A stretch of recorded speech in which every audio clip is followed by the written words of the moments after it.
Hello and welcome to Politics Tonight, where we dig and go beyond the headlines. For informed analysis of major political stories in Nigeria, I am Olajumoke Olatuji. As the new administration settles down for governance, the Senate has approved President Bola Tinubu's request to appoint 20 special advisors, following a letter to the upper legislative chamber requesting the approval. On the interview segment for today, we focus on subsidy removal and matters arising with a lawyer and chieftain of the All Progressives Congress APC, Ntega Onokpasa, as our guest. Welcome to Politics Tonight. Stay with us. We will be right back.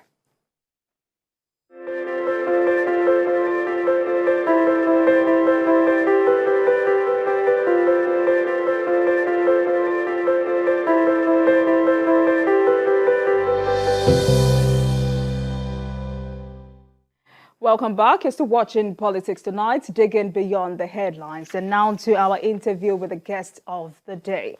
I am joined by a lawyer and chieftain of the All Progressives Congress APC, Ntega Onokpasa, for discussion on subsidy removal and matters arising. Thank you very much for joining us tonight, sir.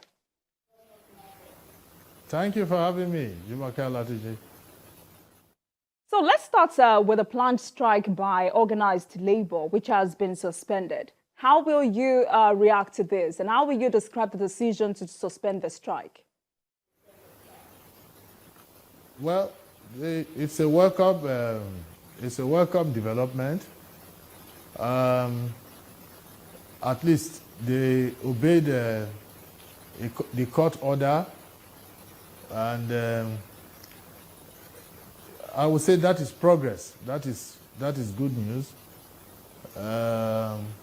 We must all defer to the courts.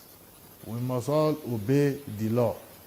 If a court makes a pronouncement, then it behoves on all of us to obey the court. So I will give kudos to Labour for suspending the strike.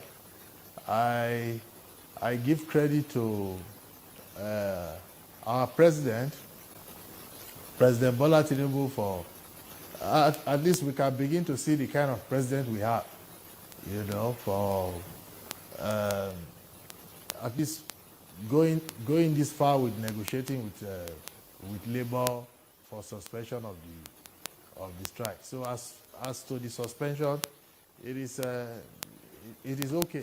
It is in tandem with after all a court of competent jurisdiction had annulled the strike. We know the issue is yet to be resolved as negotiations continue. For you, what do you think is the way forward? Well, the way forward is for everyone to key into progress. What do I mean by that? We simply cannot keep paying subsidy in this country. That is the bitter truth. Now, we pay 6 trillion naira.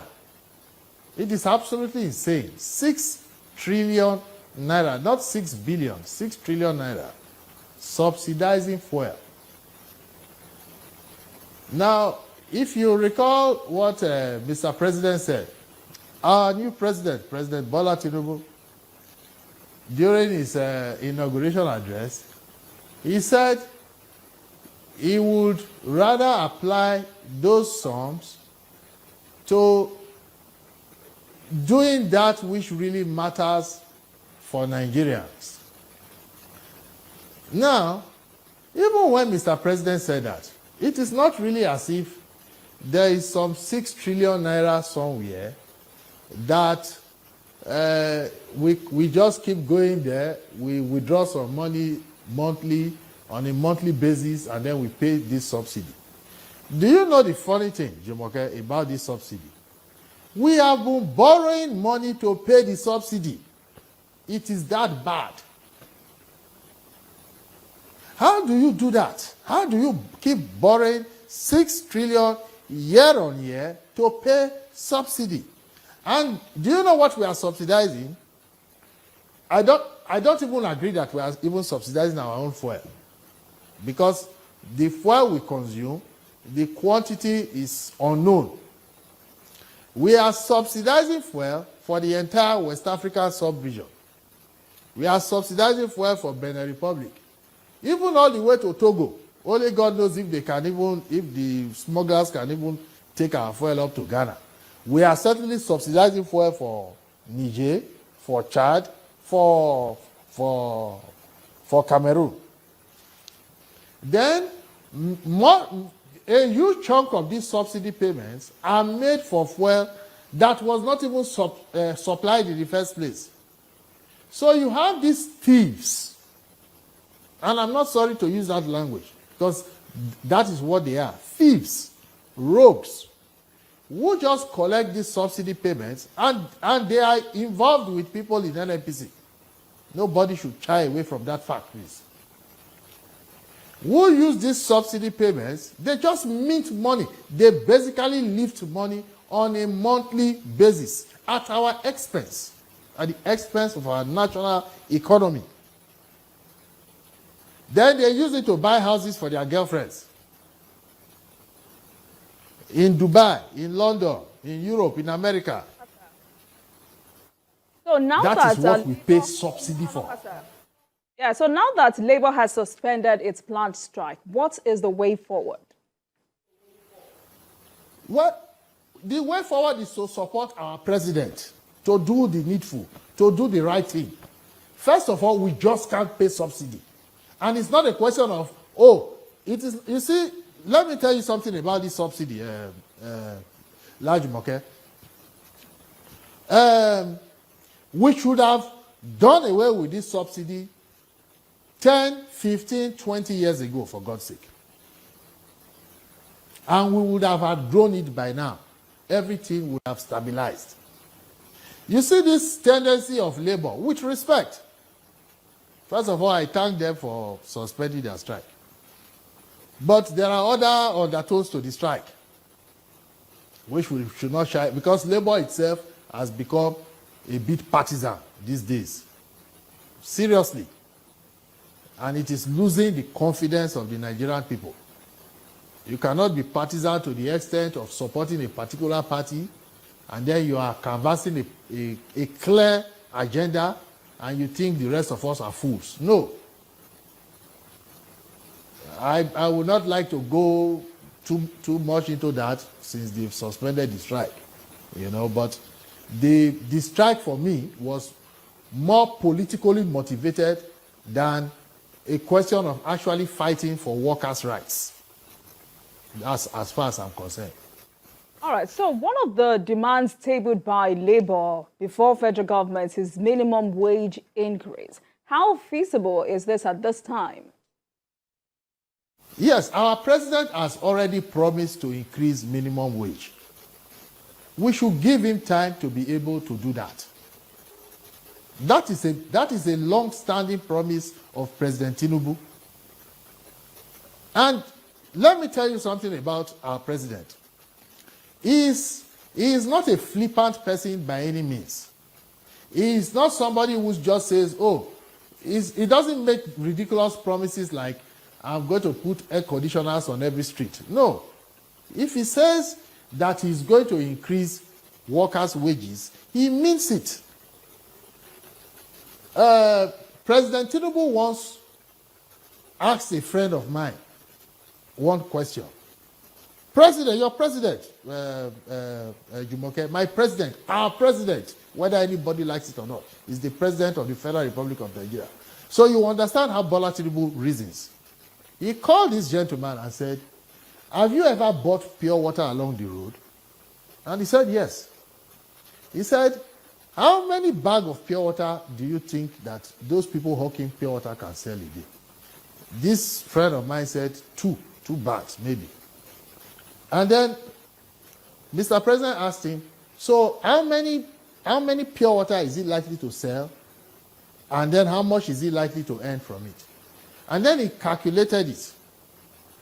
And he arrived at a sum that could not possibly take care of that young person on that street. So President Tinubu now asked him that if you gave him 200 naira for one pure water, and you are expecting a change of 190 naira, now that you know this, what would you do? And the gentleman said, I will just give him the 200 naira. That is how caring President Tinubu is. That he would even know what the person hawking pure water along the road is passing through. So if he says he's going to increase minimum wage, he knows what he's talking about. And frankly, that is what I would prefer. I would really love to discuss what President Tinubu is coming to do for the Nigerian people. You know, rather than this pretense to, as if we don't know what is going on. We don't have 6 trillion. Jumoke, there is no 6 trillion to be paying this subsidy. It does not exist. We are borrowing money. When President Tinubu even says he's going to apply the money elsewhere, he's Bola Tinubu. He knows how to gather money. He knows how to gather the fiscus. He knows how to collect revenue. He knows how to generate revenue to spur the economy and get revenue from there. So he's actually even talking of extra revenue is going to raise for the country. And then you cannot expect him, for God's sake, to use that 6 trillion to be given to thieves. You see, you cannot have your cake in front of you to admire, and you can still blow out the candles when you have already eaten the cake and the cake is digesting in your stomach. Okay? There is no 6 trillion to pay for any subsidy. It's just not there. Based on the emphasis you have laid on why subsidy just has to go, what would you advise government to do to avoid further crisis regarding the fuel subsidy removal? Further crisis? Yes. Well, exactly what our president has said. He's going to put programs on ground to ameliorate the effects of the subsidy removal. Is Bola Tinubu. We have a president, for God's sake. He's our president. And he's our president at least for the next 4 years. Let nobody deceive his or herself. Okay? It is now for us to invest our president with the requisite support to deliver for us, not even for himself.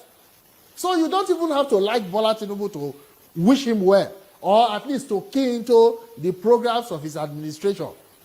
Let us just come together, for God's sake, for our own selfish interest. That is, we want our country to work for us.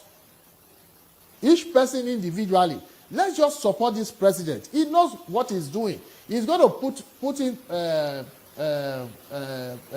palliatives. He's going to increase minimum wage.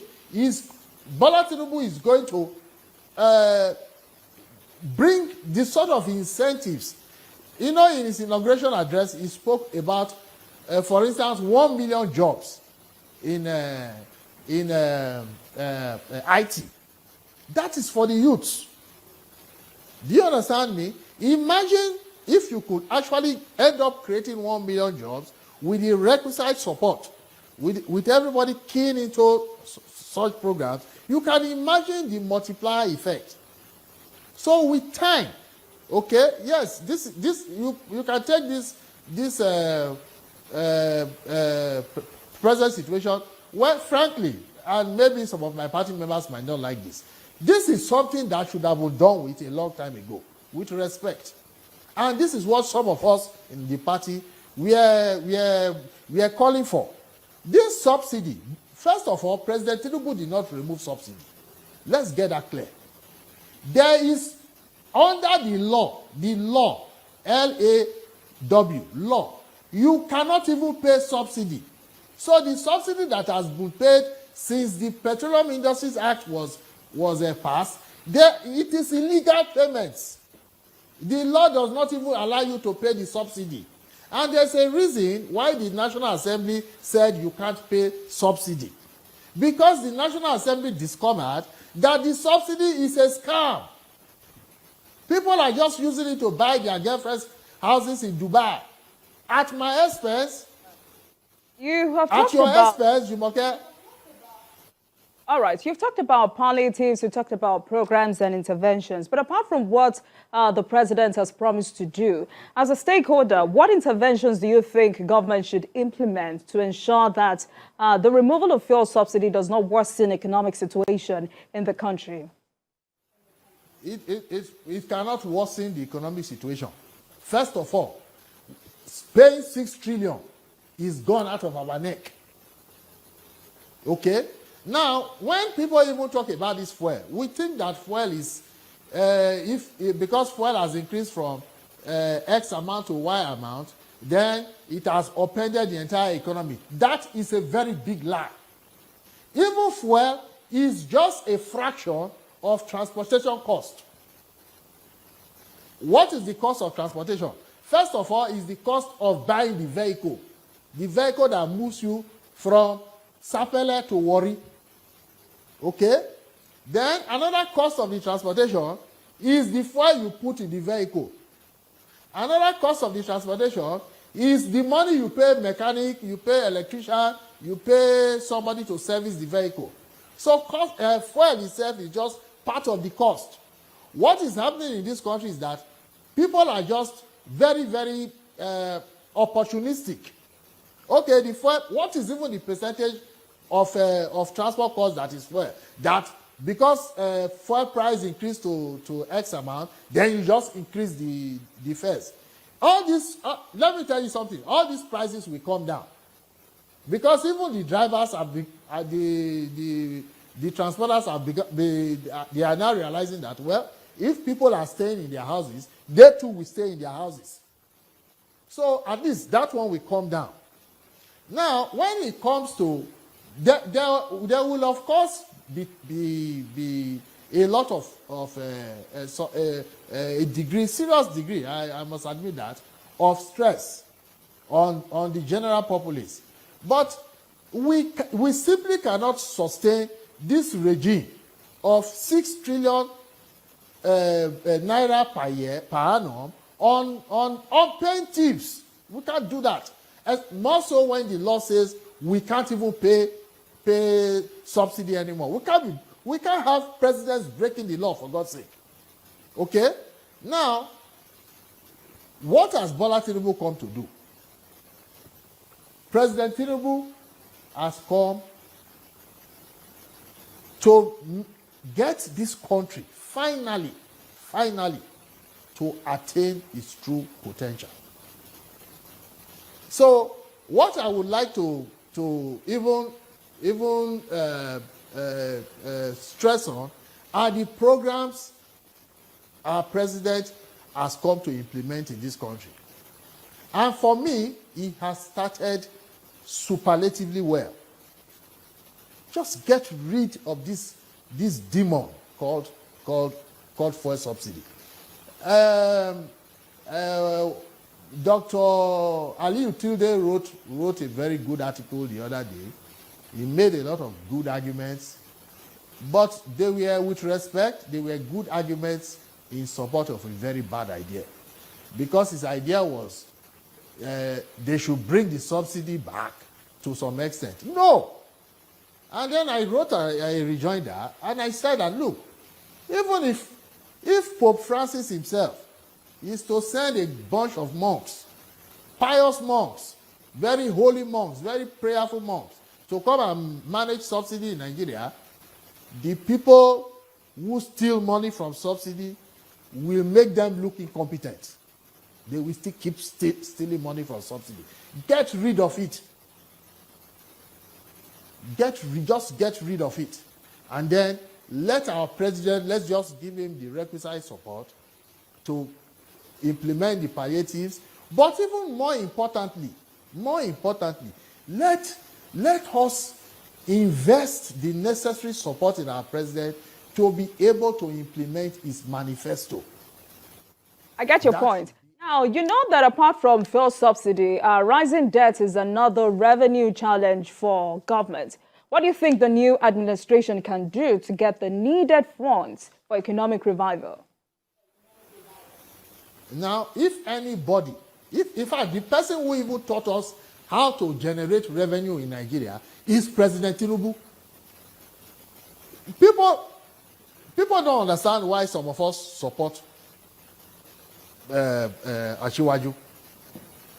They start insulting you on social media that Bola Tinubu gave you money. That's why you are supporting him. President Tinubu has never given me one kobo. One kobo. You think I'm the only one? The overwhelming majority of President Tinubu supporters that I know, they have never collected a dime for President Tinubu. They support Bola Tinubu because of who he is, because of what they know he brings to the table. That is why we support him. Okay? Bola Tinubu is the one who taught states in Nigeria that they can generate revenue. Bola Tinubu taught federal government how to generate revenue. It is Lagos State that taught federal government how to generate revenue. It is Ashiwaju that did it. So, if it's a question of boosting our revenue generation, man, we have the best president imaginable. Okay? And that's why many of us die hard stuck with him.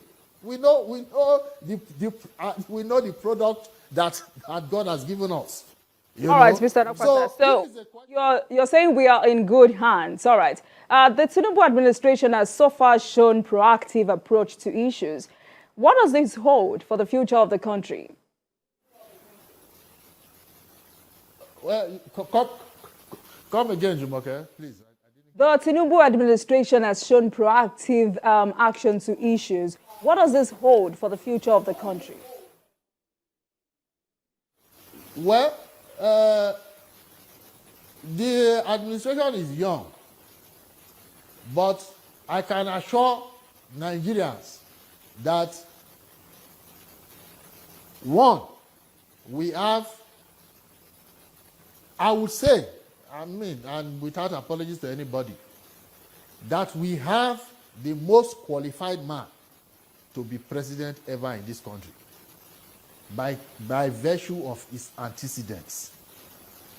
You know, it's a question of what has this man done before? What is ascertainable? What is verifiable? You know, and then, that's the only template you can use anyway. What are you going to, what other template can you use? Okay, he has done A, he has done B, he has done C, therefore he can do D, E, F, and so on, you know. So from let me not even go into the details of Mr. President's manifesto. Let's just take some issues. Let's take women.